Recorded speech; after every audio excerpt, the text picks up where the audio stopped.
Hi everybody, Mature Simmer here. So getting ready to start what is kind of my third week. I skipped a week or two or so forth. The last episode was really kind of the second episode, but at this point I'm going to see if I can at least make some progress, and definitely over the next few weeks my intent is to fly something on a weekly basis at least, because I've got a new goal. So I'm hoping I'm going to be able to explain this and get going, because there's a good amount to talk through, but for some reason my voice does not seem to be cooperating. Hopefully it won't be too unbearable. So we are sitting here right now in Mike Alpha, which is an airport on the border in Matamoros, Mexico, and we're kind of light on fuel. Actually, we don't have to go very far, so maybe we'll leave it here. The price isn't terrific. It's right around that $4, which I can pretty much get anywhere. You can see here we're at the illegal business terminal. Definitely, probably not an airport, I guess, that gets a lot of standard use. But the main determination that I've made, so if you've been following along, I decided to go ahead and lease a CJ4 Cessna Citation from someone in the network. I was paying $30,000 a month for it.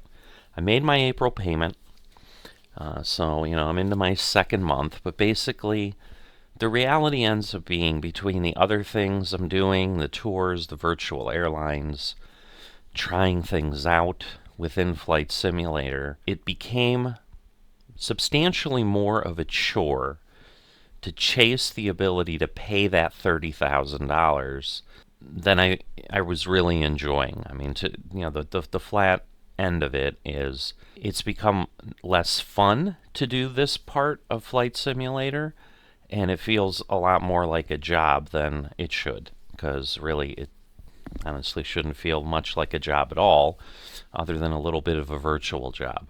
Taking a look at what would be the dry rental rate, which again means I have to pay for fuel and whatever of the plane that they were offering, it's $700 an hour. So at $30,000 a month, that basically translates to a little over 40 hours a month if I was just renting that plane before I would spend $30,000. I have not been, nor do I have the desire, to spend 40 hours a month, 10 hours a week, here in Fseconomy, given everything else that I'm going ahead and doing. I don't have that kind of time to devote to this, and so the financial analyst within me has said, this was a bad decision. And rather than continue to throw good money after bad, which is something that I've learned a long time ago, not a good thing to do, I've gone ahead at this point and let the owner of the plane know. Obviously, I've paid for April. They don't give you any kind of a refund if you choose to return the aircraft early.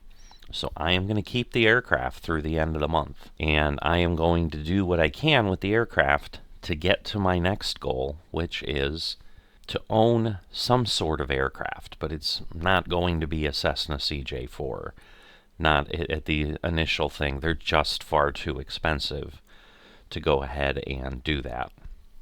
My hope had been maybe I could work my way through that using $30,000 a month in cost. It's going to take a long time, and in the end, I'm starting to see that maybe the reality here in Fseconomy is you're flying smaller planes and you're just doing shorter things, and you're just kind of using it for that rather than anything else.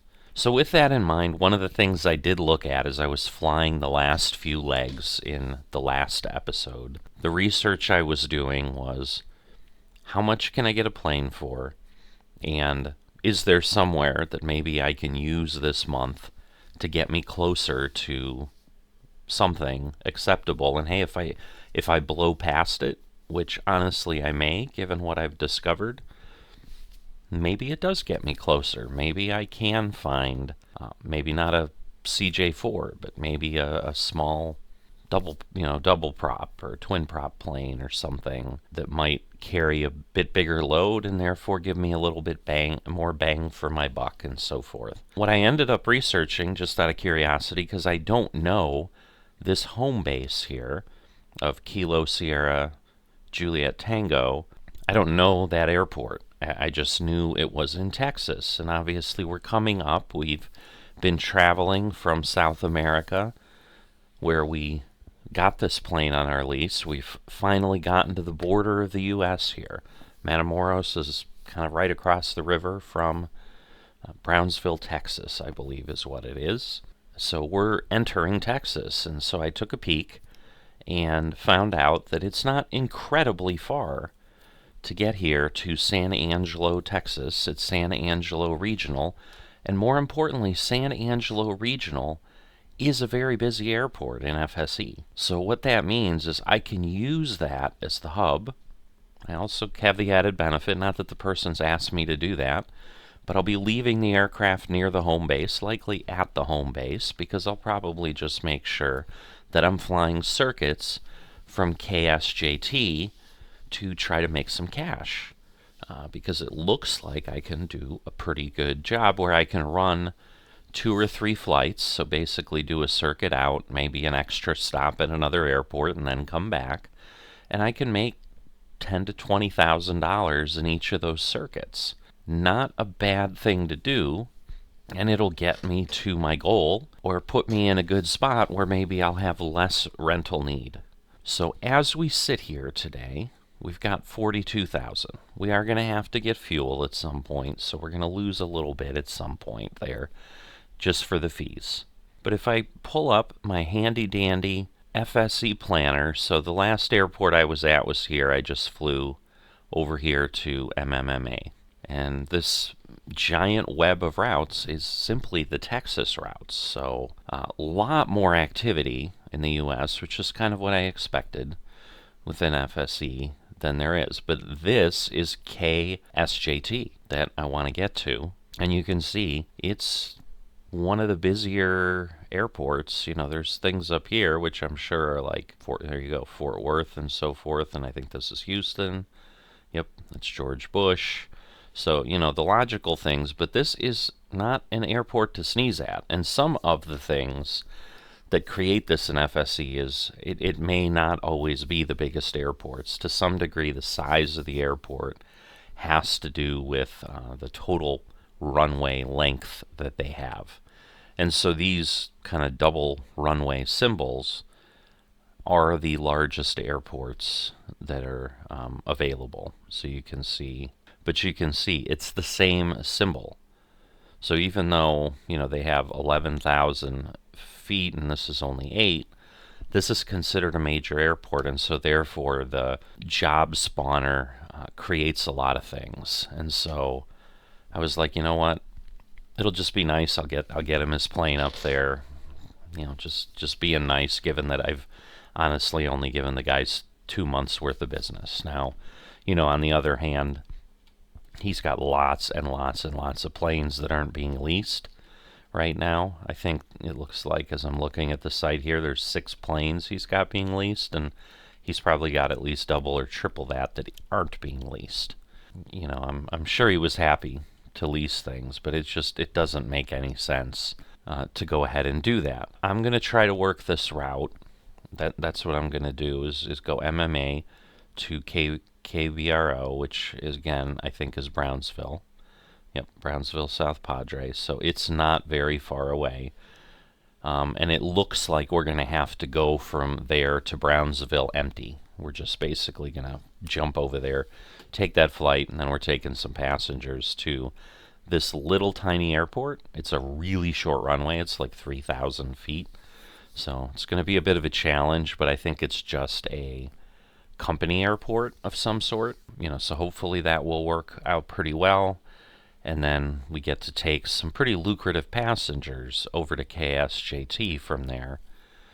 You know, at 9:39, similar to the 9:56 we're moving. But either way, it gets me a lot more than kind of the more direct where I skip that. Where this way I'm going to make about $6,700, $6,800 I would make about 3,500 the other way. And we're talking, 10 or 12 extra miles. So it adds, according to this, 7 minutes. But again, there's more landings. But the way you're doing things in FSC, you're just basically landing, reloading, taking off. It's pretty fast when you're doing these kind of career things.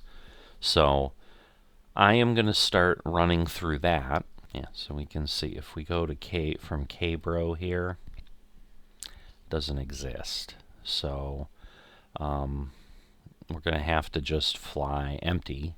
And you can see it's 10 nautical miles here to get to K-Bro. So it's really just going to be a hop, skip, and a jump. And I suppose I can already check here.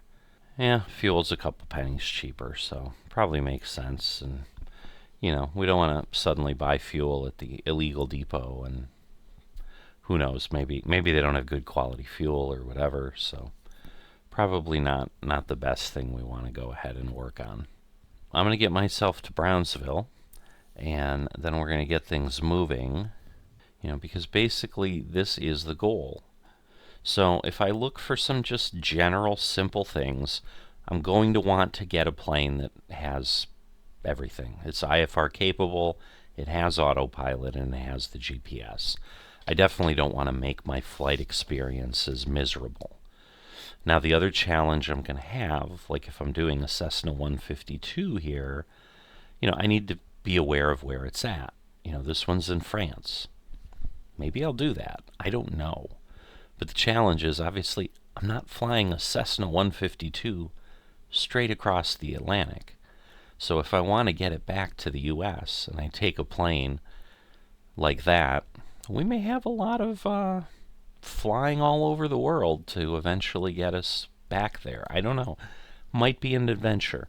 Let me know what you think about that. And similarly, I can get a Cessna 172, which I'm a little bit more familiar with. And right now I've limited everything to 200,000. I haven't looked beyond that because I think 200,000 is already a little bit of a stretch goal. But what I may start to find, and that's where I'm kind of intrigued and interested about getting to Kilo Sierra Juliet Tango as the airport, is given everything that's available there, if I really dig in over these next few weeks, who knows how much money I can make if I really focus my time here. And if I can get myself up to 3, 4, amazingly, maybe even 500,000 before the end of the month, I may be able to step up and start with ownership of, a better class of aircraft. Because, part of the challenge here is what I don't know, and again, this is a virtual community. I mean, I think in the end, if I just was like, I'm just giving up, I'm not even going to pay attention to it, everything with an asterisk is player-owned. I don't know how active everybody is. I mean, this is a lot of planes. I don't know that it gives me a number, so I don't know how many planes I'm getting here, but this is quite a few planes. I don't know that this is an incredibly active system. I could be way off. Maybe there's thousands of people that deal with this every day. This doesn't give me stats that I'm aware of. But if I suddenly decide, all right, I don't want to own the plane, I can't sell the plane, nobody's buying the plane, maybe I just abandon the plane. But the trick is here, let's say I click on this one, you can see there's a monthly ownership fee. This is a much more reasonable number to me than $30,000. And, depending on where you're looking, some of these do change. Well, these all seem to be 1132, but there's 1154. I thought I saw some that were small. There you go. There's the Cessna Skyhawk. Okay, well, this doesn't have GPS, so that could be part of it. It's only 749. I missed that I clicked on that. So, but basically 1100 for the 172. And then, again, I just have a knack of picking these. And then about 800 for a Cessna 152. And the difference is it's a 3-seater versus a 4-seater. I could get one additional person in. And obviously you have some distance as well and a little bit of extra speed. So the cruise speed is 100 for the 172. It's 90. But for example, like this one's available in Paducah, Kentucky. So I'm here in the U.S. I don't have to go anywhere, but it has a lot of wear and tear on it. It's 258 hours, and you can see there's some here. Wherever this is, well, there you go. This is still in the U.S. It's Charleston, Mississippi.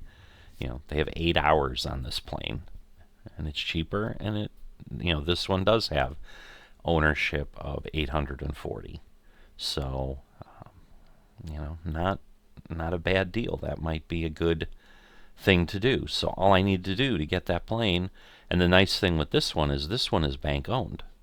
So I think that will just sell. Like I literally go to purchase and I hit purchase and I think I own the plane. Where I think if I go with the player, I don't know if like they've already submitted their plane and if someone buys it, if I would automatically get it and then it just sends them the money in the back end. That's part of what we'll learn as we go through it. But I need to look through, see what other options there are, because I know I have some diamond planes available. I need to see what I have available to me in Microsoft Flight Simulator to see if there's other options I might be interested in. And the other thing, and that may be the challenge with getting a good amount of money, because what I may want to do if I determine, hey, there's some other planes, I may want to rent that plane once or twice in these next few weeks before I return the other one. And I also have the option, obviously, where, hey, once I turn in the CJ4, I don't buy a plane immediately. I go ahead and rent for a little while and try to narrow down what I really want, because I think it's going to be more challenging, where here I can just tell the guy, hey, take your plane back. If I make the commitment to buy the plane, I kind of own that plane. And if I don't use it in a given month, it's still going to cost me $1,000 or so. So I know like the Vans RV-10, I think, is one, but you can see those are, that's a VFR plane. The way these are set up, there is an autopilot, but and this one's basically brand new. It's 0 hours, so the bank is selling it brand new for that, but it's because it's VFR, and so it has no instruments and so forth, and obviously that would severely limit what we can do with the plane. So I don't know that I'm looking to do that. But that explains to you kind of where my head is at. And so that has become my new target for Fseconomy, because I'm still trying to figure out what I want to do with it. And again, over the next 2-3 weeks, I will determine, like, maybe I just scrap the whole thing and say, eh. And realistically, as I think about it now, part of what I want to do is I want to try this on-air thing, which everyone talks about a lot. I've seen a lot of good things about it. The difference is Fseconomy is free, on-air is not, but the experience may be substantially different. So what I may do is focus really heavily, hey, let's get some money here in Fseconomy. Maybe then I'll do an on-air test and then make a determination of, well, I'm going to invest a little bit of money and we'll go the on-air route. And Fseconomy was fun while it lasted, but we're going to shelve that for a bit. The nice thing with it being free, and if I don't own an airplane yet, I can just, ignore it for 6 months and then come back to it later. If I decide, well, I'm going to own an airplane here, because the thing I do think is at least this would give me the option to do other things. And it's not been terrible to get the $30,000, but like I kind of just got the money to pay the April one, and I did have to jump on where I wasn't really planning on doing much and fly several more flights than I expected to get there. And then kind of the nail in the coffin was, wait a minute, with this lease I have to pay other repairs that come up? Well, then I'd rather be paying the repairs on my own plane, because then at least I own this thing, and I'm not just repairing someone else's plane for them. That's my logic. I'm going to get this plane to Brownsville, and I'll be back, and we'll see what we do after that. So I'll see you in a bit. All right. Not sure that I've ever done a flight empty. I think I've always carried something, so I was a little worried that it wouldn't work, but I just did start the client, the SimConnect client, so that it was tracking my flight. It now is telling me it's ready for departure from here. So I'm going to go ahead and I'm going to fuel myself up first. So we're going to use Stratocaster Aviation. That's a little less expensive. And we're going to go ahead and give ourselves 750 gallons. Because I do feel I'm going to travel around a bit. So, because I definitely don't want to, leave a ton of fuel in the plane. I'm not going to do what the other guy did to me, which basically didn't let me get anywhere. Whoever left the other plane, that I think is just a jerk move. So I'm not going to do that. But it's also unlikely that it's going to be an airport that you can't fuel in. But at this point, I need to now go ahead, and the next step is grabbing the passengers that are going to XS. Oh, they're not here. What? Well, that doesn't make any sense. Why are they not here? So yeah, the passenger's going to, I know I pulled the data, so someone must have grabbed them, or they were interested. Just interesting, I'll tell you that. So let me update things. So I don't understand, because it did pull the data, and it's telling me that I should have things going. I should have 5 passengers that are going to go to XS66, but clearly I don't, because I could just take these, and that was my other route that would just get me there in the same time frame, but it makes me a lot less money. But at this point, I don't know that I have a choice that makes any sense other than that. So in this case, though, I am going to just take them, but this is far, far too long of a flight to go ahead and do any of that now, I think. I don't know, maybe I'll try it. No, I probably don't want to do that, but I am going to grab these passengers because clearly they're vanishing pretty quickly. And hopefully I can get to them. I may lose one because I don't know, and this is exactly my point of what I'm trying to do. So there is a flight I want to do on the Formula One tour in one of my virtual airlines that I would like to set on autopilot tomorrow during the day when I'm doing some things, and just let that fly. And then that's going to probably preclude me being able to do this flight, but maybe not. Maybe I can get this flight done before that and then get that one off the ground. But that's what I want to try to kind of avoid in some cases. But the goal really is to get to the San Angelo airport, so then I can kind of circle around and just build as much cash as I can to get myself as close as possible, if not all the way to the point where I can afford a plane, to get myself as close as possible to when I can do that. And again, there are options out there for just 100,000, so making 60,000 with a little bit of dedicated effort, knowing that I'm not paying 30,000 at the end of it for the lease, is going to be helpful. So a little disappointed that I can't run to that other location, but it's also possible that XS66, it says it's asphalt, but I'm wondering if there was some other reason that it's not coming up here. Because I did do a database refresh in FSE Planner. You're able to pull data, and so supposedly that's there. But I do think I have some things filtered out here that I don't show. Yeah, so the other thing, if I'm using like a different plane, they're not using jet fuel because they're not jets. So I don't know if the other, well, actually it looks like the 100-liter fuel is more expensive. Interesting. I didn't realize Jet A fuel was cheaper, but live and learn. Well, at least it is in this airport. How about that? But there you go. The Cessna Citation Longitude is for sale, but needs $1 million. Yeah, you need $1 million.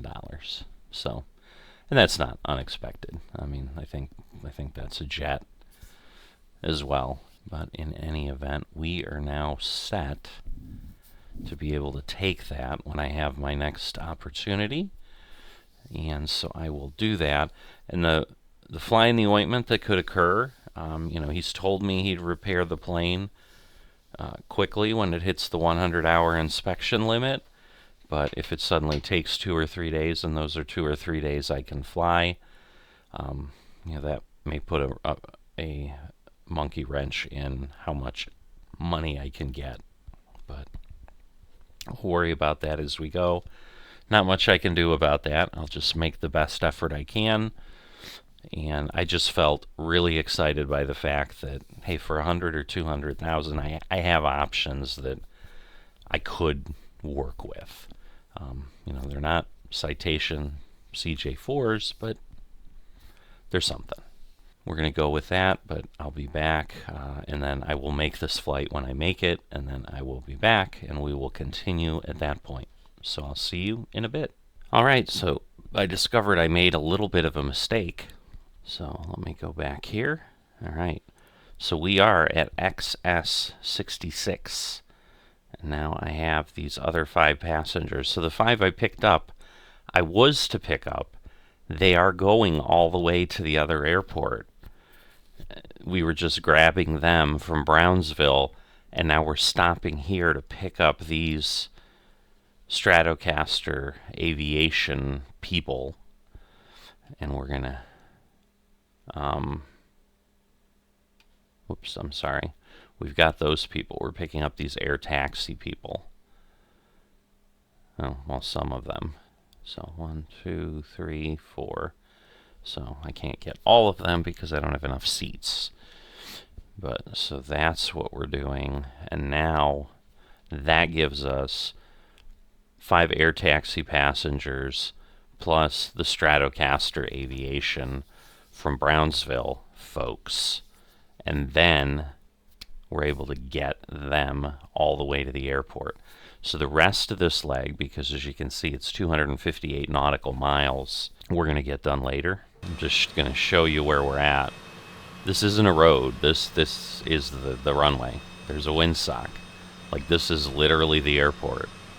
So, yeah. That is the one thing I will say this does create for you. You're looking and finding and landing at places that you probably never do any other way. So, should I have done this in a CJ4? Probably not, but we did.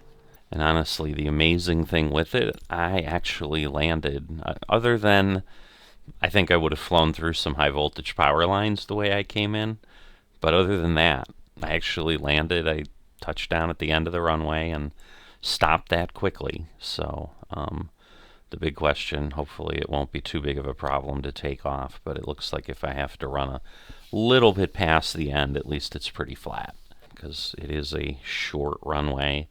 And maybe if I start at the top of that hill, that would work. So that is where we're at right now, but I'm going to finish this up next time, and we'll get a good payday there, because this is 9,000. Again, we're going to lose about 10% at least to the airport fees and whatever, so we're probably only going to get like 8,000 out of it. But then we're at this airport and we have a lot of options, and we're just going to keep running some cycles. And like I said, my goal is 100 to 200,000. That'll give me something. If I can somehow do more than that, that would be awesome. But that might require some crazy amount of time spent, because as it is, I think I've spent 3 or 4 hours tonight between finishing up the last week and then plowing ahead here to get going. And so this was really more just the staging of getting these $9,000 of passengers, but I do have to get it done tomorrow or I'm going to lose that one, which would be something I'd rather not do. So I will see you in a bit. So 10 passengers heading into San Angelo Airport here. I think this is the main runway. We're approaching on 36 here. Pretty low, but just didn't want to come in too high and too hot. So we'll see what we can do. I've got full flaps extended, but again, I think we've got the runway right there in sight. So it is just an RNAV approach, so I can't use ILS equipment to get in, but this should work fine. Getting a little too slow here, so we're going to want to speed things up a little bit, get closer to that 120. Otherwise, I think we're running the risk of a challenging approach, but basically when we hit Vorio, which is still, 1.7 miles away, we should be right about where we're at. It's about 2980, so we should start seeing this glide slope come down a little bit. But you can see we're just 1,000 feet above ground level. So even though we're at 3,000 feet, like this is maybe a bit of the Texas Hill Country where things are up in the air a bit. Not entirely sure. So just about there. And at this point, we're going to want to go, down a little bit. Alright, so we're going to start manually heading in here. And now I probably do want to back off, because otherwise I'm going to gain a lot of speed coming in, and obviously I don't want to do that. Alright, so I'm going to be a little aggressive because I think I'm definitely too far down. You can see where the glide slope is, so I do need to catch it. So just about where I need to be here. I want to go a little bit more, get the landing monitor going, because that will help. In Fseconomy, you're not really monitored, so I don't know. I suppose it could encourage some sloppy flying. Yeah, there's a lot of airports here, so yeah, we've got like wires right there. Obviously, we want to be careful with that. There's a bit of a hill there, so I think we're going to end up suddenly higher up if we're not careful. But, decent sized airport, looks like. And drifting down. There we go. Probably a little higher.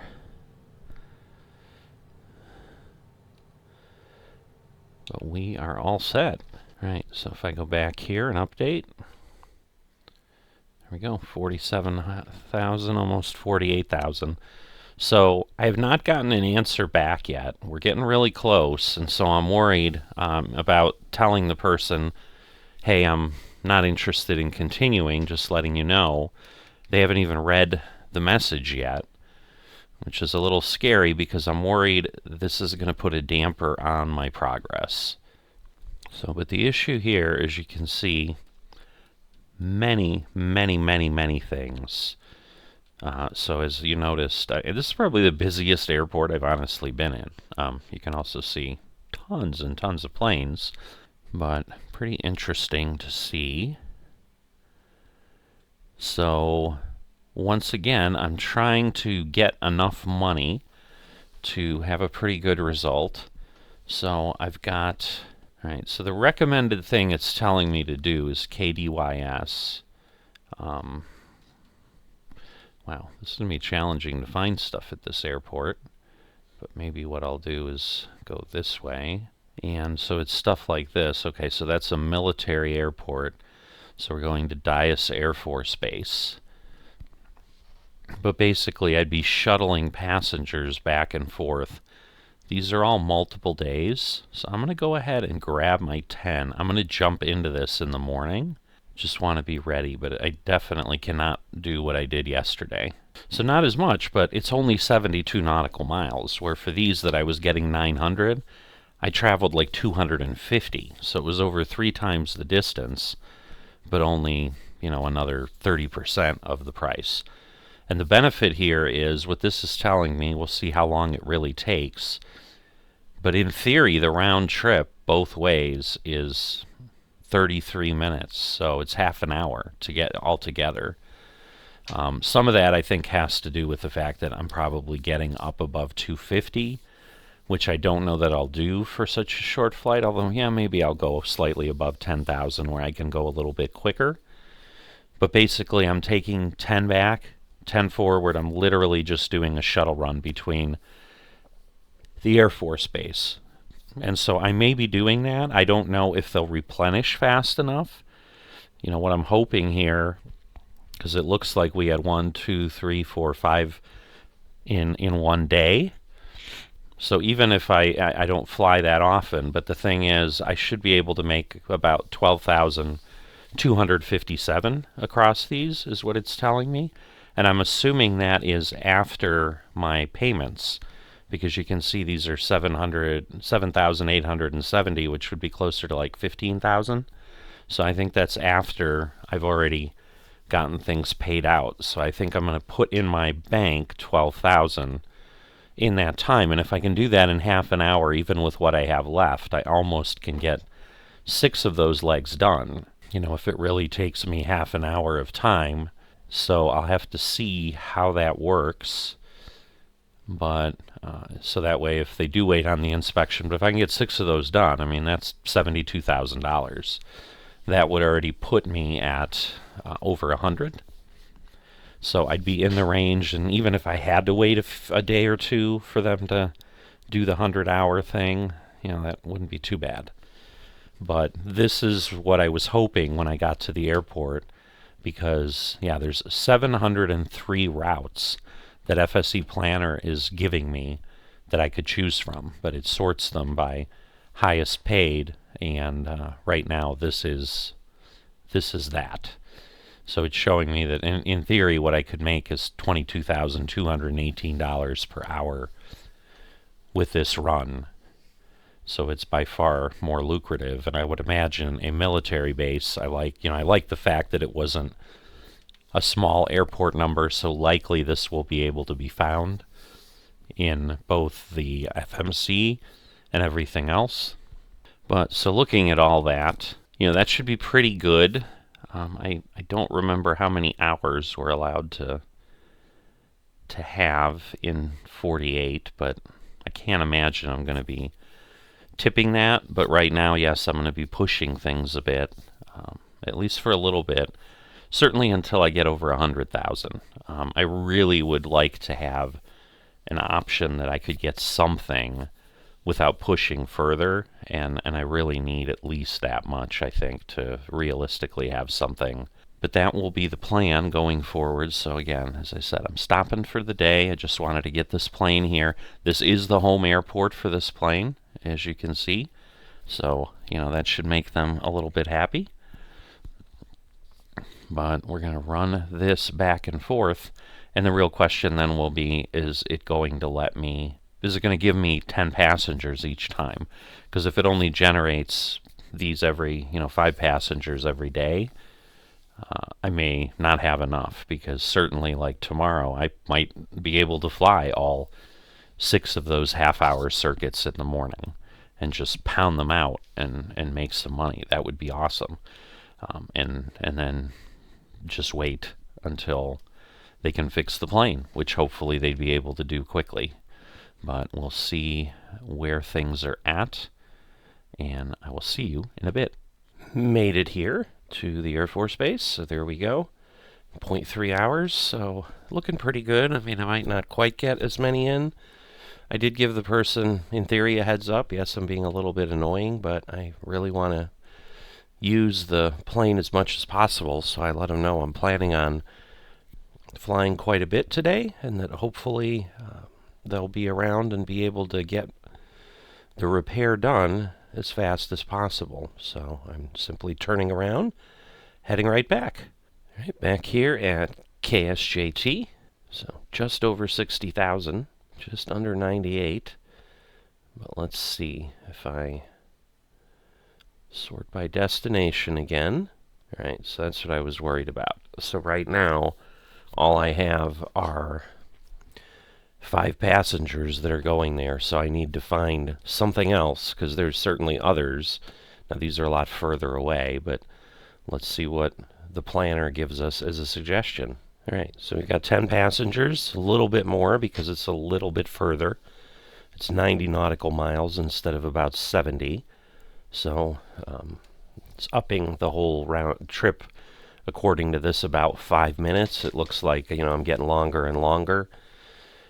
So, it'd be nice to shorten them up, but I just don't know that I'm going to get enough jobs if I'm trying to get things done. But again, I only have a couple hours here, because I think the next one, the reasonable one, is going to be about 45 minutes round trip.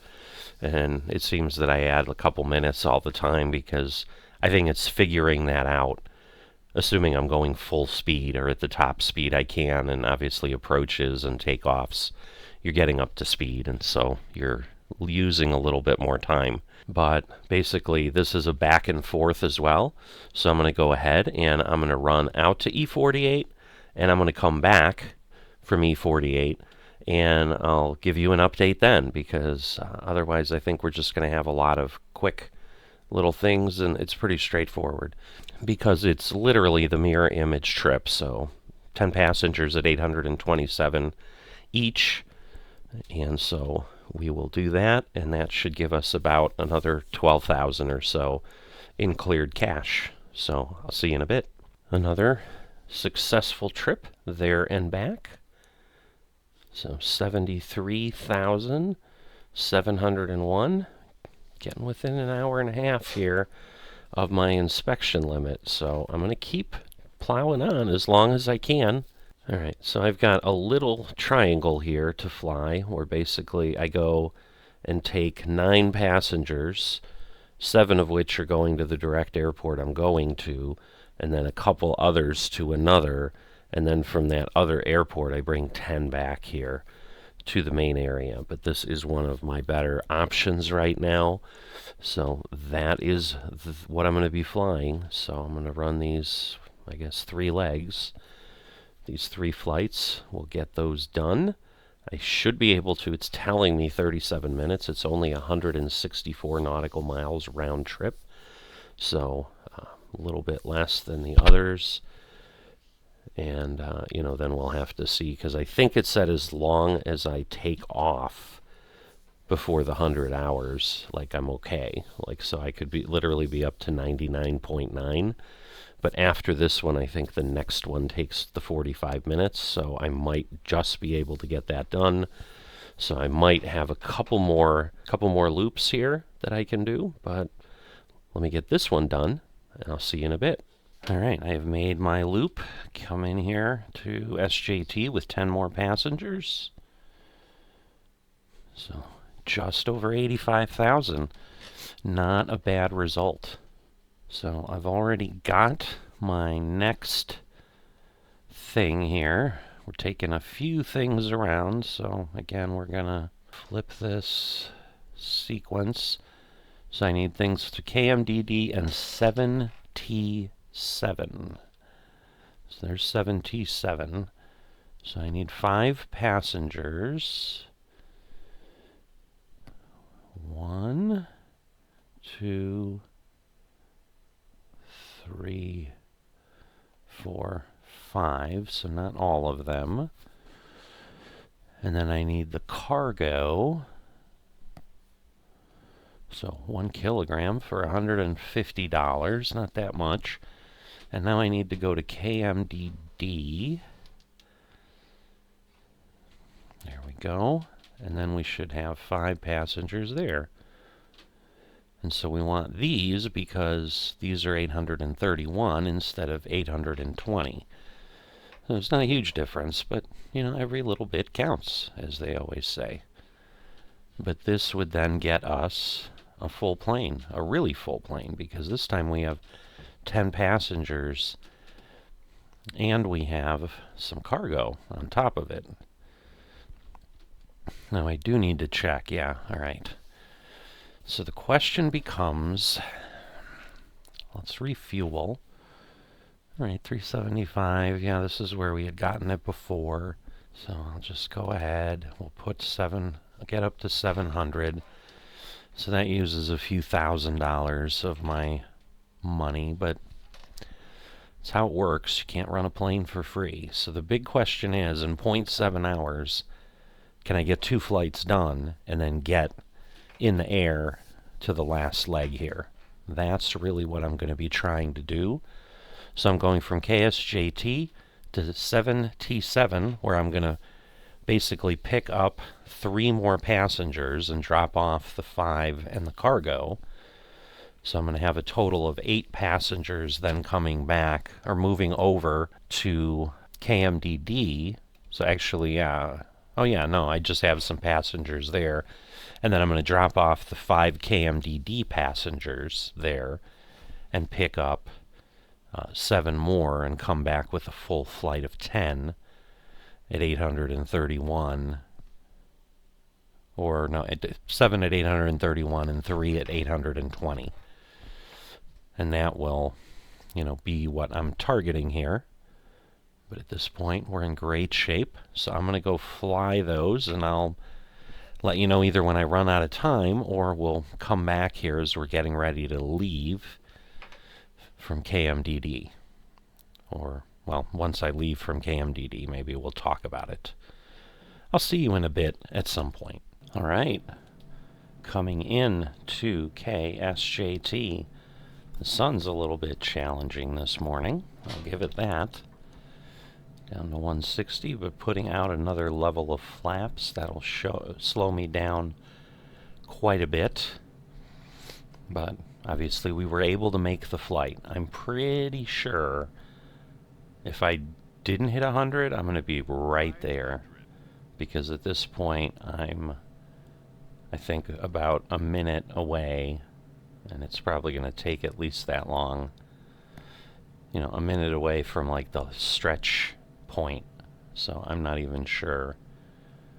Let's see. We're at 150. Just want to be careful here. We're going to back off. Let this thing float.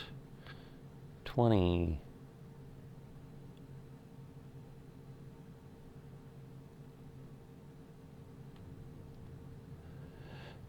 I did a little bit of yaw there so we got near. So definitely getting a little more comfortable flying this plane. When I'm going to basically then not be flying this plane. So, but we'll get off the runway here because, like I said, I'm pretty sure that this is it for a little bit. So let me park here. If I taxi to the terminal, it definitely would be. So 89 is where I was at after landing at KMDD. Grab my 10 passengers. All right. 100 hours. So it's possible it would let me take off because I haven't exceeded it. It says, once 100 hours are exceeded. But we're right there. But either way, I'm going to let this person know. So I'm here at Sweetwater. So did we cross 100,000 is the question. Not quite, but there we go. We have now exceeded the 100-hour limit. So I cannot do anything until it has the inspection. So now I need to wait, but in the meantime, I can gather 4 passengers here for KSJT. They're all a little bit longer. So 1, 2, 3, 4. So it doesn't entirely matter. But at this point, we've got 10. Not flying right now. So that is where I am at. And I have to stop at the SNK airport after this one. And then that is where I will then grab some additional, 6 additional SJT passengers after we download, after we disembark or they leave, the 6 passengers that are going to SNK which is not very far, but I can't get there now. So I am back here. I'm going to continue flying my legs. I've got 2 more legs left here. I have to go to SNK and then fly back once I pick up 6 more passengers for KSJT. But so he's completed the 100-hour repair or inspection that needed to happen. Surprisingly, also offered that he understands where I'm coming from, that it might not make sense to rent if I'm not flying a ton of hours, or to lease. It would be better to rent or do something else. So he was willing to refund the April fee and then just rent it for the hourly rate, but that then creates additional expense, and at this point I've kind of already built in the fact, because that was the agreement where it said returning the aircraft early doesn't get any return of your fee. But I think, given that I wasn't like demanding that or whatever, he decided to be gracious and offer that. So that's nice, but I think at this point I'm just going to continue with the plan that I had, which is work through the end of the month. That is likely going to mean that I'm going to focus more on this in the next few weeks, the next 3 weeks, than I probably normally would have, just to try to get some money. But once I get this set of legs done, I'll pop back here and kind of show you the analysis I've been working on, explain what I did, because I know some of the folks watching this do like understanding the thought process, because of some of the comments I got on the earlier videos is they had wished that I had started right from the beginning so that they could understand exactly how I was thinking right at the beginning. I answered the comment. I don't know that it would have been vastly different if I had gotten any extra videos, but in any event, that's why I want to include that, because I think that's what some people are looking for, is not just what am I doing, but why am I doing it. So once I get these couple legs done, I'll pop back here and give you that update. So I'll see you in a bit. Landed here. Let's see where we're at. So a little under 109,000. And again, tons and tons of things available. But I had promised you a look here at kind of what I was thinking and trying to figure out, and what I'm starting to pull together about planes that I can use. So what you see is in essence a full listing of the planes I've got available that also I can fly in FSE within the system. So you can see things like the Cessna 152 and the 172. I've gotten the A2A Comanche, which I really like as a GA aircraft, so I'm definitely intrigued by that. The rest of these I think are pretty basic, just kind of part of the basic package of Microsoft Flight Simulator. So this is really the only payware aircraft that I have available to me, because you really can't fly jetliners of any kind in FSE. It's just not how it works. And I think I talked about this in earlier videos. I think it would be insanely expensive as well. So the other things we've got is in essence the top speed as listed in Microsoft Flight Simulator. So once again, like the Cessna that I'm flying right now, it says it has a top speed of 451, but you basically get alarms if you're going above 300, even at the highest levels, and like anything, you've got to stay below 250, below 10,000 feet. So depending on what you're flying, you're down there. So you can see, there's really 2 aircraft. The Daher 930, which is called the Socata TBM 930 in FSE, because I assume that's who made it or whatever. Again, I don't know. And then the Citation are the only ones that kind of run that possibility of even hitting that 250, over 250 below 10,000 and having a problem. And then obviously the range, the maximum range. And so that is one of the nice things with Cessna, is if I wanted to fly, 2165, I could do that. Where if I have a Cessna 152, I can go basically 1/5 of that. And that would be my longest range. And so to some degree that's reflected in the pricing. Some of these top ends are a little off because initially I was just recording the top end that someone was selling things at. But for example, like I think at the 930, I think everything else was like close to like maybe 1.4 million. And then there was one guy way out there because I also think there was like a citation that was selling for like 9 million or something, which I'm like, okay, nobody's going to step up to that. I'm assuming they just have it listed in case someone's insane enough to give them that money. They'll be happy to take it, but they're really not intending to sell. And then there's a monthly cost within FSE that is listed on the planes, and it varies a little bit, and I think I looked at this a little bit earlier.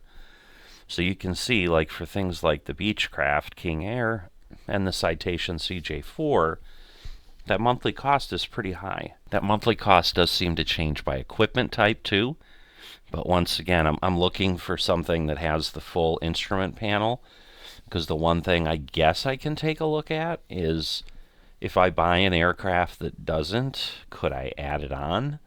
I don't know that that would make a whole lot of sense, because I'm not going to be too terribly thrilled flying something for any length of time that doesn't have all the way up to a GPS, because it certainly has to be IFR. I'm not looking to just do VFR flying.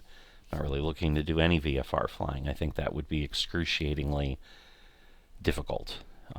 It's one thing to do it as part of a tour, or to do it because, hey, I'm running this. I've certainly thought about taking a GA aircraft and flying somewhat VFR. I mean, it would still be instrument supported, but we'd basically be flying at VFR altitudes. I mean, the one thing I didn't include here is that top level flight range, but I don't know that it entirely matters. And so then I figured out for the ones that seem realistic, because if we look at this, like I really cannot afford, once we're getting above 500,000, and this is a helicopter, by the way, so I noted it just so I would know of the aircraft types that I have if I'm ever looking in the future. Like this is literally all my choices with the current aircraft I have in MSFS to utilize in FSE. So if I take basically a decent cost for the plane, so I did 110,000 for the Cessna, and then it was like 200 and 300, and then I have this one at 450. But as you can see, I didn't really analyze a lot of things for the other planes. The other thing I looked at that might help me decide is cost per seat. So this is the other issue. These are the number of passengers I can carry. So basically it's the total seats minus 1.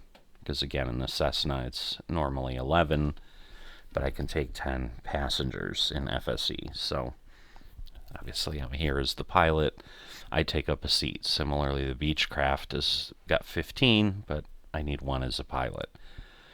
So you can start to see, again, the 152 is kind of cheapest per seat, and then it's kind of the 172 and that. It's just, it's interesting with the Comanche because first off, I like how thoroughly that one is modeled. It does have a unique autopilot system, so it might take some getting used to, but the range is second to none, really, and that's the thing. Like you're not paying a lot more potentially, because there was some that were available for 250 that had everything set up, and if I'm paying 175, 200 for the Cessna 172, I don't know. I mean, it's just this one does have a little bit cleaner GPS. So I think part of what I'm going to have to think through and what I'm going to have to look at, and this is why I'm presenting it kind of out here, because I'm happy to get feedback from folks who are watching this. Like, how would you make the choice? Is the range important? Because that's the other issue. I mean, if I can go, because I think in essence, if I look at these, because they do have kind of a top or a cruise speed shows up, and maybe that's worth looking at in Fseconomy, and I think it's like 90 and 100. So that's the thing. If I'm flying at a speed of 90 knots, typically in a 152, and I'm trying to go 400 miles, that would be a 3.5 hour flight, which, in an Airbus or something, I'm going like 2,000 miles because I'm traveling at 400 or 500 knots, or, the ground speed's 400 or 500, miles an hour. I'm not getting that with the Cessna, so that's the issue. It's like, if I'm going 160, which, if I'm going from 107 to 90, that probably means maybe my cruise speed here is 140. To go those 1,200 miles, that's like 8 hours. Am I really going to be taking an 8-hour flight in a Comanche? And the reason that this becomes a question, let's go look at Fseconomy. So I'm going to sort these now by nautical miles. Okay, and at the end of the day, what we're really doing is, in many cases, we're taking passengers. So if I go down here,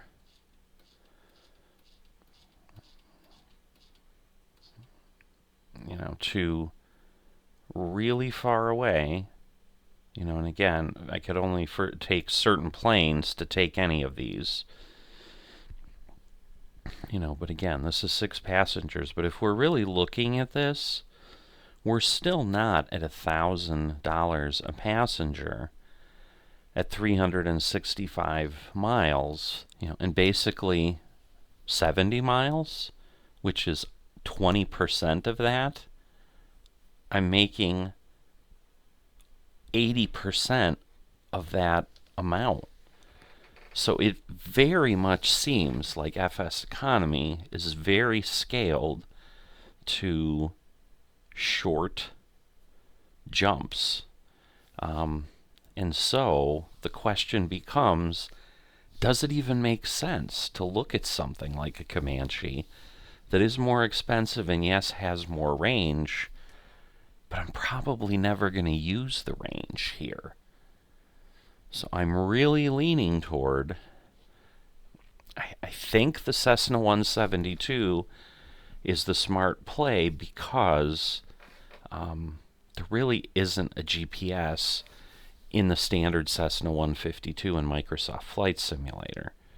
So I really wouldn't have any ability to do anything as far as flight automation, which can be very difficult when I'm trying to do a lot of flights over time to get anywhere. And that would kind of decrease, the position.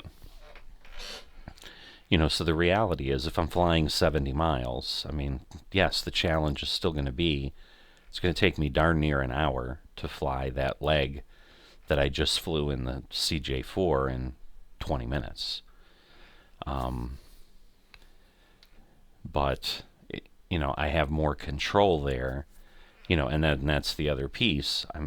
I landed here and I got $6,000-$7,000 because I had 10 people on my plane.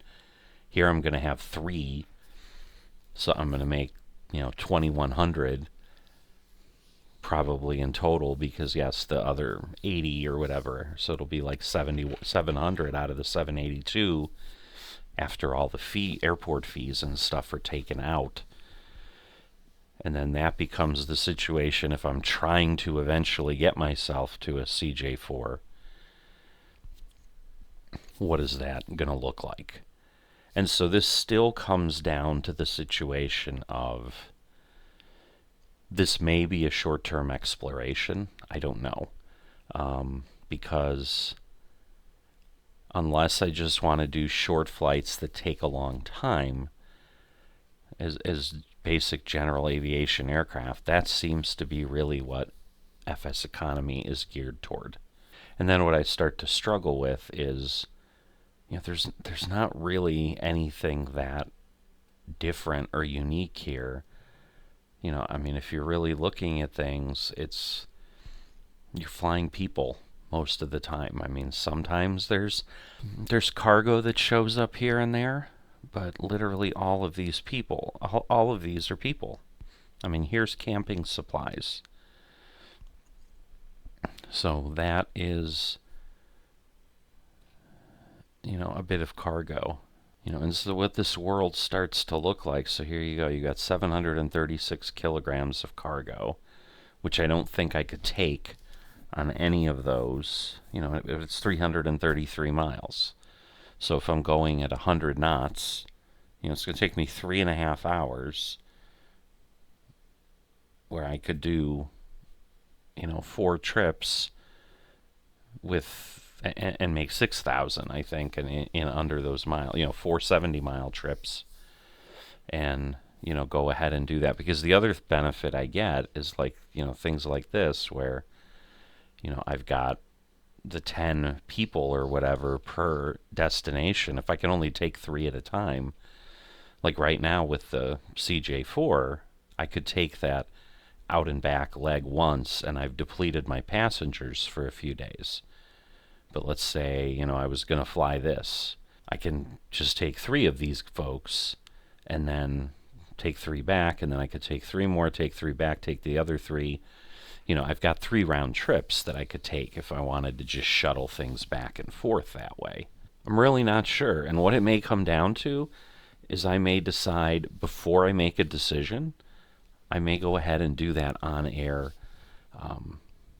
test and so forth, because now I understand a lot more about Fseconomy and what I can do here. And so what I'd be looking for in a competing platform is, do I have more airframe choices? Can I grow into something?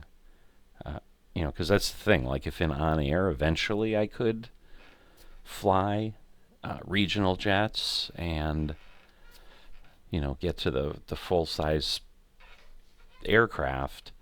That's a different experience than this is, because this clearly doesn't ever get you there, no matter what you wanted to do. So that would be a key differentiator.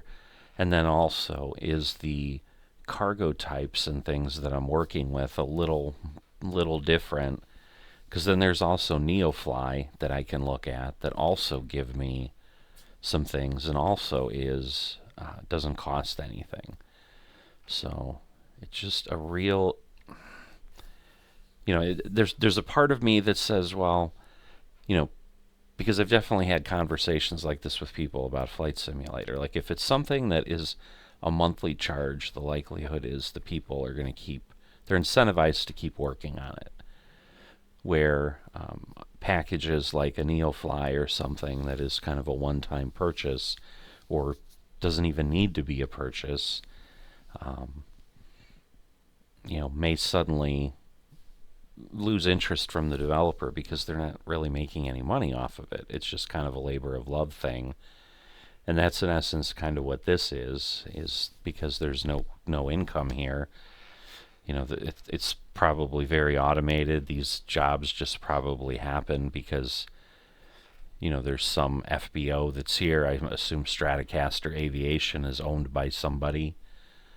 And, somebody in the universe in FSC that paid for it like an actual player, and then they keep going.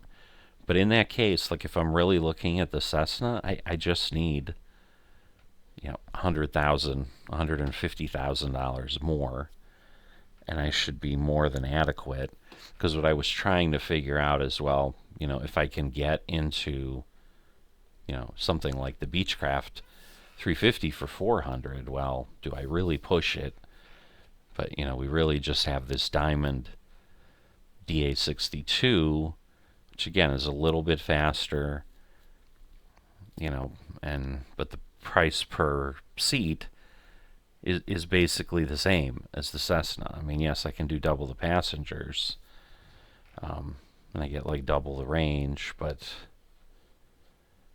at what cost and so forth. So I'm not sure. So that's the conundrum I've got. I've babbled on long enough about that. We're only a couple days into this next week, so there's going to be more flying that will happen for sure.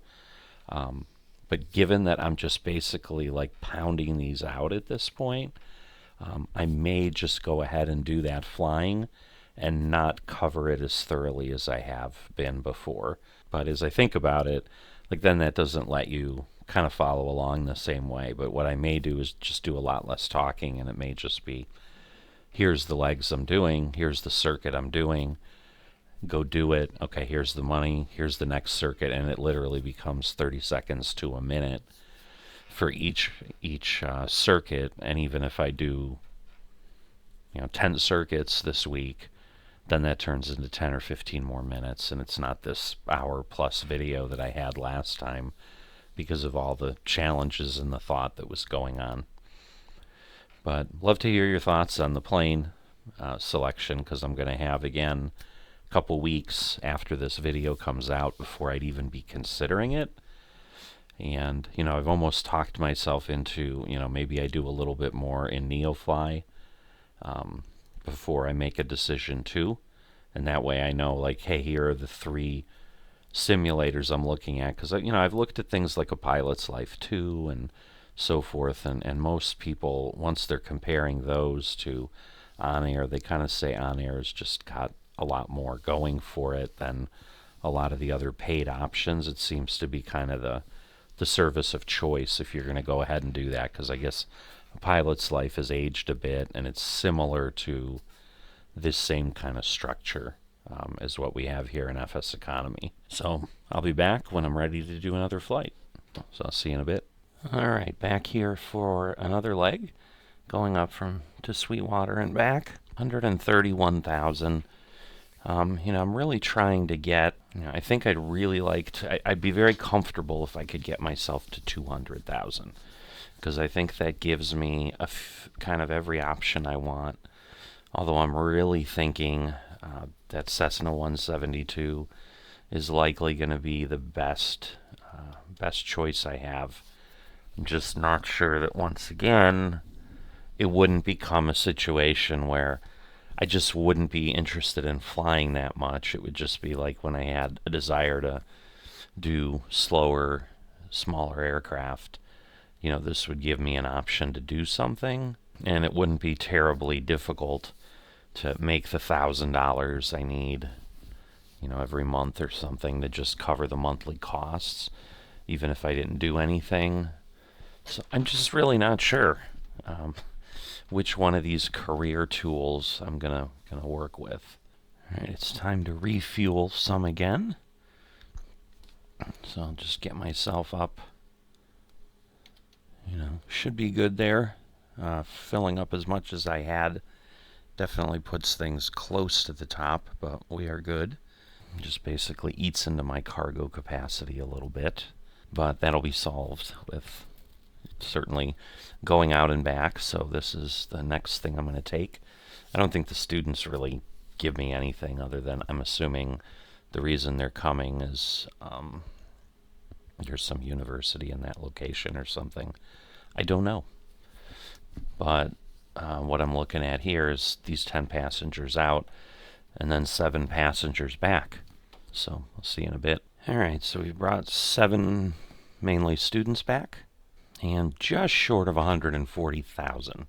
So I continue to try to figure out what I want to do. So I've added a few more pieces of data here for those that are trying to help and make a decision. I've added the cargo capacity in for every plane.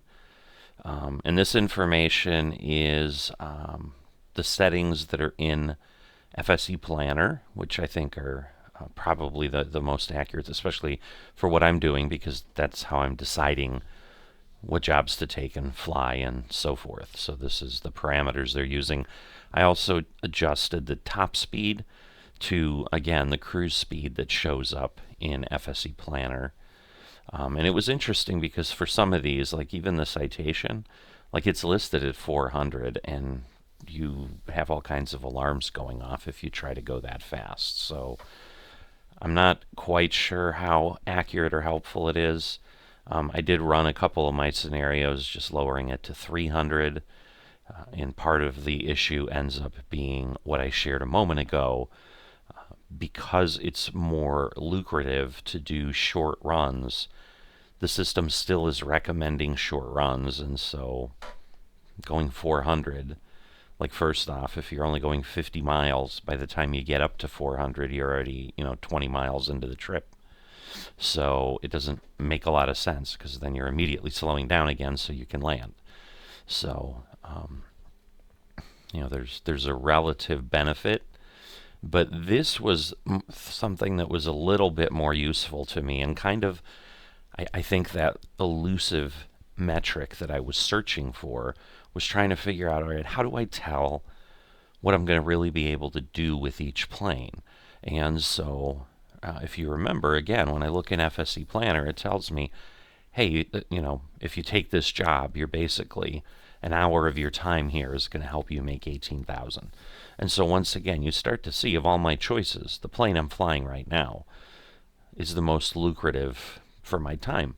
But as I've also discovered, then it comes with the cost of the pressure of, well, I've just got to give 30,000 back to this individual, and that's the part that I'm not really enjoying, because sure, I'm making maybe 60,000 a month in 4 or 5 hours that I tend to fly on Fseconomy, but then I'm giving half of it back.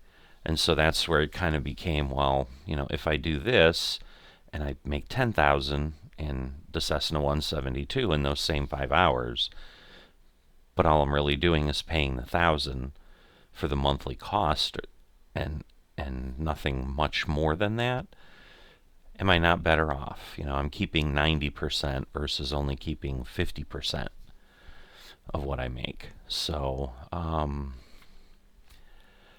so I'm starting to feel that for these career things, while the Comanche is intriguing because it's just fun, because it's really, really well modeled, and I really enjoy the plane, I think I'm going to keep the Comanche, at least for now, not as the career-oriented plane per se, but more specifically, if I want to do a series using the Comanche and flying things. One of the things I've gotten drawn into a little bit is these around the world short tours where they're doing them with GA aircraft, so they can't fly across the ocean. So you're looking at things that are 150 to 300 legs long. I may never finish an adventure like that. That's a lot, but I'm also trying, like, the globetrotting thing on Walker Air Transport, which I think is 240. So it's similar. It's just, a different vibe for sure. So, but this gives me at least an understanding that, for example, like that Cub Crafters, even though it's very similar to the Cessna 152 in cost and, range, speed, monthly cost, etc., it makes a good amount less. And similarly, there's the helicopters surprised me, frankly. But I think it's because it has that relatively heavy cargo capacity for its size. And, I didn't mark down how many seats it has, because it may be similar to these, but then that's the thing. But it's a helicopter, and its range is really short, which might be okay, but I don't know. I've never flown a helicopter. It might be incredibly difficult too to do, because I'm sure you're using 2 joysticks and so forth, which on an Xbox controller I might be able to do. Anyway, I'm digressing. But while yes, these are nice, the price tag comes with it. So I'd have to grow into that, and I just have decided, because there's one side of me that's like, ooh, maybe this leasing thing isn't so bad. Look how much money I've made. But I'm like cranking things out, and I'm neglecting other things to do it. So that's not sustainable long term. But in any event, that's where I'm at right now. And I'm going to keep flying. So I'll let you know what I do next. Hi, everybody. Mature Simmer here. So I am back, getting ready to take off again, and I'm going from KSJT to E48, as you can kind of see here. Alright, so pretty simple to set up, but I need to grab the people I need. I don't have this sorted. I thought I could find it easily, but I'm second guessing myself here. There we go. Alright. Alright, so there we go. We've got 10 to fly. We're going to literally fly 10 of these back. Same pay, 827. So I would think that's going to get me above 150 by the time I'm done. But we'll see how that all works out.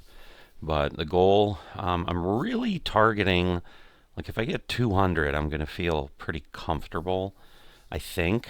I'm still going to keep pushing, but just trying to get things done early in the month here so that I can decide, what I want to do and, how much I want to press things. Because at this point, it really seems like the Cessna 172 is the best option. So, certainly having money is going to be a bad thing because it'll get me to other options. Because the TBM 930, I think, would be a good alternative as a step-up aircraft as well. But, again, that all kind of remains to be seen as to what makes sense. But I'm going to go ahead and run this loop. And that's basically kind of what I'm planning on doing for the remainder of this episode of whatever this week gets me to, because I think there's just going to be a lot of flying, and so I'll just explain what the leg is. If it's probably a 3-stop, or as opposed to a there and back, is there another airport? So basically, are there 3 airports involved, or are there just 2? But right now, because it's been a day, because I did fly overnight on the F1 tour, I flew from Narita, Japan to Austin, Texas. I just got that done after nearly 12 hours of the plane flying. So this is exactly kind of what I'm talking about. I'm really having to work hard to squeeze in Fseconomy because, after all that, even though a lot of it was overnight, it's not necessarily a, hey, let's keep flying in Flight Simulator. But because I'm trying to accumulate those funds while I have this plane now, I'm trying to do that. So I will see you in a bit. That leg is done. 152,000 at this point. Let's see what's next. All right, so the next leg is going to be going up to Kilo Sierra November Kilo with these 9. And then we're heading over to T88 with a few passengers that we pick up. We pick up, I think, we leave the one on board that's going to T88, pick up 3 that are going back here, and then we're able to pick up the other 7 from T88 coming back here. So I need to also grab the T88, one of the T88 passengers. And that will be my flight out of here. So a little bit more time, but we'll see how it all goes. Seems shorter, but not sure. Maybe I'm reading it wrong. Oh, I'm not going to Sweetwater. That wouldn't be shorter. All right. So yeah, it's 84, and yes, T88 is a little ways back, but obviously I've got to go up and down, but, it's literally probably, it says 70 miles, but that's from here, so it might not be 14 miles apart. It might be a little bit less, or a little bit more. I don't know. But either way, I've got a full plane at this point. Still doing okay on fuel. That's going to be the issue as I pound some of this. So if somehow I get to the end of the month and I can it's over at 610,000 is what I would really need. I could get a 930 right away, which would be pretty sweet, but not sure that I'm going to get there. But, if nothing else, we'll get closer, but that may be the logical jump in between. So it might be a Cessna 930 and then maybe eventually work my way up to a Lear if I stay with this long enough. I'm honestly still, my gut is kind of telling me I'm likely to pick either Neofly, which I haven't showed you guys yet, or on air, which obviously I haven't even seen and haven't showed you guys yet either.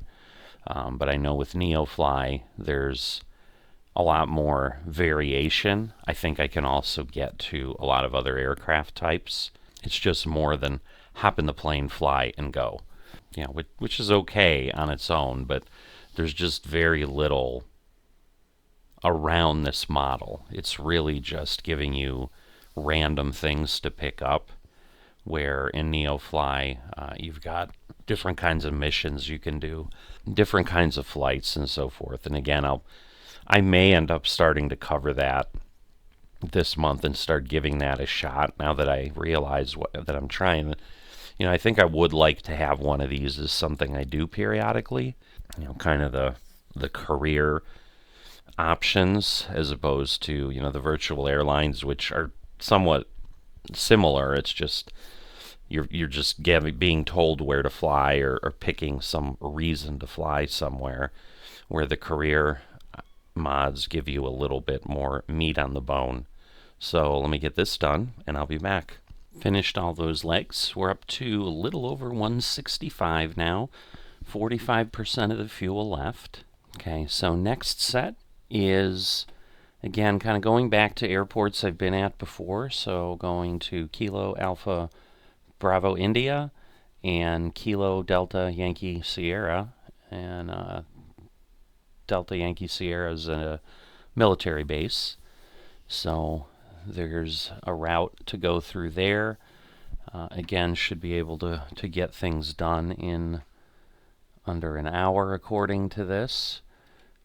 But again, I think it's estimating me at some high speed. In between, obviously, there's flight time, there's time to think, and so forth. So, yeah, I think I'd rather delve into some of the Neofly stuff, which is also a free one. So I'm willing to do that while I'm working on Fseconomy. But I think it would be a real slog to get enough to get the TBM. And if I felt really excited about Fseconomy is the one that's going to win in how I feel and what I feel is going to be more entertaining for me to participate in and so forth, it might be worth it. But I definitely feel getting drawn to, let's explore something else. I was actually poking it on air again, and I'm like, I need to hold off on that until I can really use the trial appropriately, because otherwise I'm just going to miss the opportunity to really assess that well enough to make a decision. Because once again, they have some pricing models that are really inexpensive if you commit to a really long period of time. But I'd rather not do that and then just either ignore it or just be irritated that I spent, a couple years of time that I committed to or something, and then I use it for a month and never use it again. So I definitely want to give it enough time, but Neofly is free, and I've poked around with it a little bit, so I know I definitely enjoyed that. It just has its own quirks as well, but that would give me an opportunity, again, from a perspective of that I think is a little bit unique in this community, because I think everything I find tends to be aviation-centric type of thing, where people came from that and really understand it.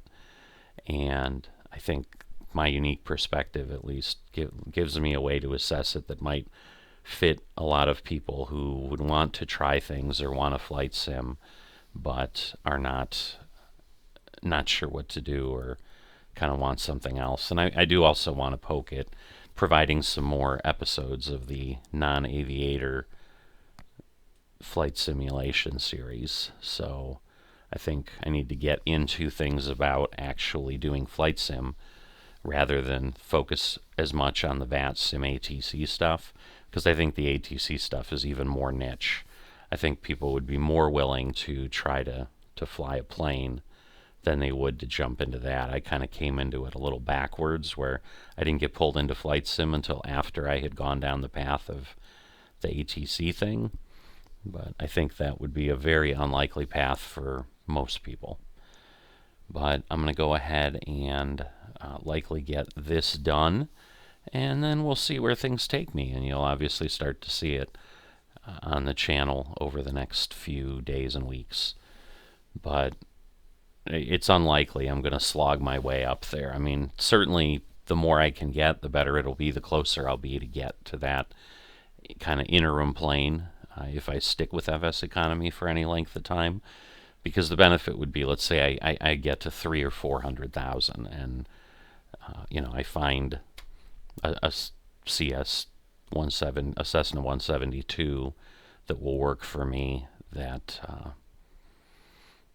is just around 200,000. I'm already 100,000 to 200,000 on the way to the 600,000 I need to step up to the other plane. And obviously I can step up to the other plane by selling the Cessna, so I can get some of that back, but that becomes the challenge. So there is a little bit of interest for me, definitely, to share with folks. Like, okay, what is the process? What happens if you own a plane? How does it work? How difficult will it be? What's the purchase process? Those type of things. I'm always willing to learn and explore and share that with you, so that you can benefit from that exploration as well. So that's kind of the plan. But yeah, I might fly this other set yet today, and then that may be all I do within Fseconomy. Or this may wait till tomorrow or a few days later. We'll see. Anyway, I'm babbling. Sometimes I do that. I will stop now, and I will see you in a bit. Okay, so just finished up that run around, and I've got almost I've got 177,000. So I think I went up about 20,000 in 1.7 hours, so a little short of 2 hours, so not too bad. But kind of gives me a good gauge that I should be able to hit 200, and that will get me kind of the minimum that I need for any of the Cessnas that were out there. The issue was that Cessna could be across the world somewhere, and then it makes it really challenging to get here. So if I can find one in the US, or at least like in South America or Central America, Canada, that would be great. But that, obviously, to do that, I probably need more options in cash. So, but as I record this segment, it's April 10th, so I've got 20 more days, so I should be able to do okay. And if I get ridiculously close to the 600, so be it. But I think I'm going to focus a little bit of time, try to get some NeoFly content together, and start a career there, and start getting some experience there over the same time. And that might change the approach here too. So in any event, that is where I'm at. I will be back in a bit. So back on here again. This will be the last day, and then I will be wrapping up the week. So this will tie up the episode. It's been a week since I've started working on this. See what I get done. But basically, going back, it seems that every few days we get enough replenishment of people. And so I'm going to move 10 people between KSJT and KABI and back as my first stint today. So let me get going on that, and I'll be back when I'm done. Just above 190,000, so that's always a good result. All right, so we're going back to E42, or 48, I'm sorry, and we're going to move 10 each way again. So this should clear us above 200,000. So that will be excellent within that first week to have that. Once again, I definitely start to see the challenge. If I was trying to push forward to 600 by the end of the month, that would be very unpleasant. So, yeah, not going to happen. So, we've got 10. These pay a little bit more. So I'm not actually quite sure. I guess it's because of the time per hour, because I think this is a little bit of a further distance. In theory, I'll have enough gas to do this, at least certainly this first leg. So I'm going to go ahead and fly back and forth. If I have to fuel up, I have to fuel up. That will obviously take some money away, but what I may do is double check the aircraft market at this point, just to see now if I know that really my target is that Cessna, what things start to look like. As far as, do I have one in the U.S. or somewhere that I can get to the U.S.? Because that's really what I need to look at, because that's the thing. I know there was something around the $200,000 mark, but it's possible that I have to be at 300 to find one that I can actually utilize where I want to utilize it, or I have to start formulating a plan of what I would do otherwise. So let me get this going, and I will be back. All right, we have landed just over 200, almost 201,000. I did purchase fuel also, so that is a good thing to understand. At this point, one of the things I did research in the middle of this last flight was the options for the Cessna. So there's a couple things that I'm thinking, if possible, will make sense. And because planes can be either bank-owned or they can be player-owned or private-owned. So here are the list of Cessnas that are available, and an asterisk plane is privately owned. So this cheapest one here is privately owned, but then the next one, which is less than $3,000 more, plus has about 80 hours less of use on the engine and airframe and everything, which should be good, is bank owned. So the thought I have, right or wrong, is that a bank-owned plane, as long as I have the funds, it'll just be like, yep, here's your plane. Like, there's nothing else that's going to go on. Where a private-owned plane, I'm guessing, is going to require intervention by the individual, and that could take some time. And I don't know, that makes a lot of sense, especially since I have good alternatives. So really, if I look at these first 5 or 6 planes, there's 2 that are bank-owned, either one of which would be really good choices, and both are, basically all these planes are here in the U.S. So I think this one's in New Jersey, this one's in Washington State.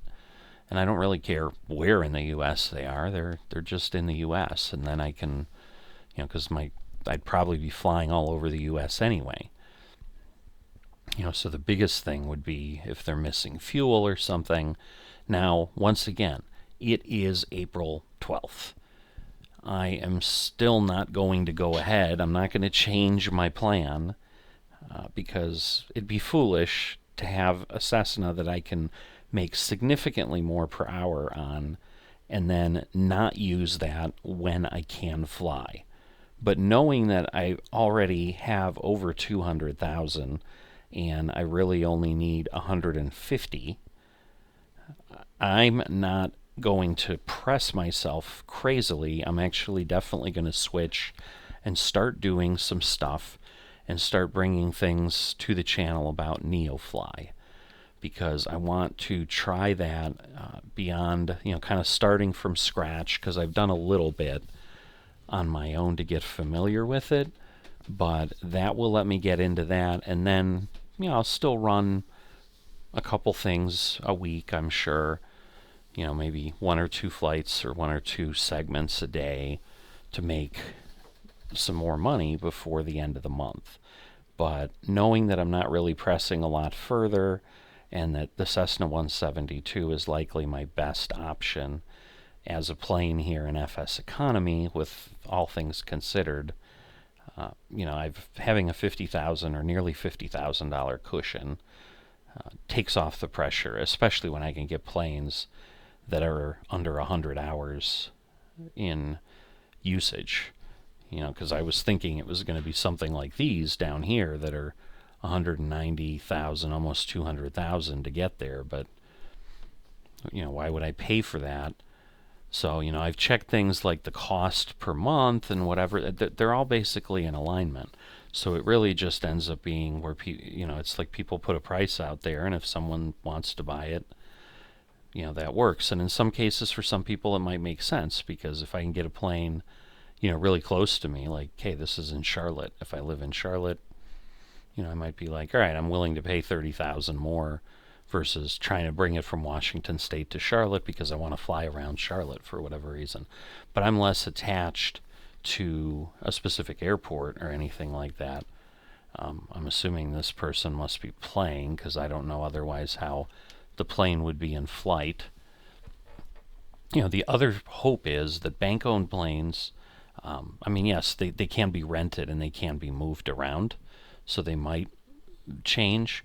And there's a possibility that these planes will be gone by the end of the month, and I'll have to reassess. But it looks like I have a lot of choices under 200,000. So at this point, I feel like I can kind of lay off the pressure and back away. With that being said, that means I am going to wrap up the flights for this week, because I am not going to go ahead and do that. So I'm not going to push any more flights through today. I'd rather devote any time I have to gaming to something else. So I'm going to wrap this episode up. Hopefully you've enjoyed it. You're on board with the new journey of where things are going here. Either way, give me some comments. Let me know what you think. If you've enjoyed the video and haven't dropped a like, please consider doing that. It helps with the YouTube algorithm. And if you are not a subscriber, please consider doing that as well. And I will see you next time.